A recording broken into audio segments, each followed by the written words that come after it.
Je demande aux Français de m'élire Premier ministre.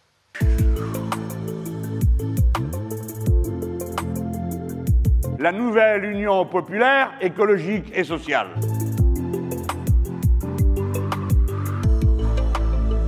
Dans notre accord, il est écrit que c'est moi le Premier ministre. Mélenchon à Matignon, le slogan est plutôt mobilisateur pour la gauche et les écologistes qui se sont cette fois unis pour les législatives sous la bannière de la nouvelle Union populaire, écologique et sociale.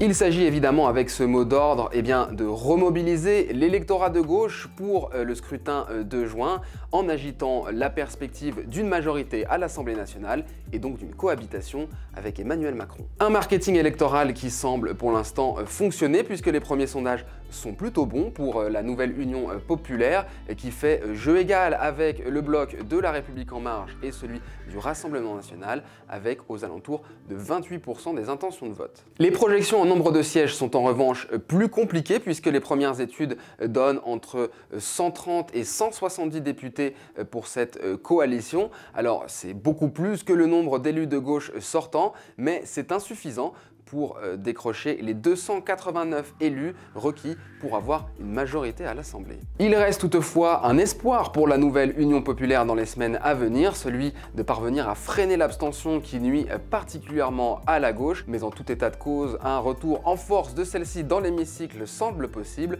particulièrement pour la France insoumise qui pourrait bien tout simplement devenir le principal groupe d'opposition à l'Assemblée et se trouver une place de choix dans la législature à venir.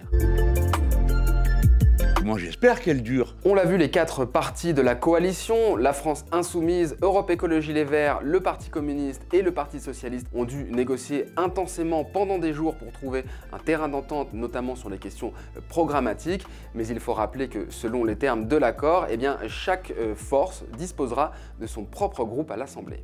C'est la raison pour laquelle le chef d'orchestre de cette coalition, la France insoumise, a tenu à coucher noir sur blanc le principe d'une coordination des futurs élus, notamment à travers la création d'un intergroupe, mais aussi d'un parlement ouvert à la société civile sur le modèle de celui qui a accompagné Jean-Luc Mélenchon pendant sa campagne présidentielle. Si elle devait se retrouver à nouveau dans l'opposition, cette union aurait des chances de perdurer puisque les différents groupes de gauche ont bien travaillé ensemble pendant la législature qui vient de s'achever. La perspective d'une majorité plurielle, en revanche, pourrait réveiller les divergences de fond que ni le premier tour de la présidentielle ni la conclusion de l'accord électoral ne semblent avoir totalement tranché.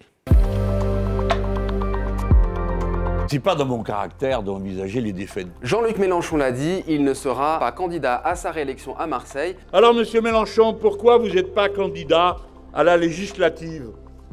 Que c'est Bompard qui va être candidat? On l'avait donné sur le départ après le premier tour de la présidentielle, mais il a depuis repris du service pour tenter de transformer l'essai aux législatives, bien que le nouveau leader de fait de la gauche et des écologistes n'ait cessé ces derniers mois de donner des signes sur son envie de passer la main à une nouvelle génération.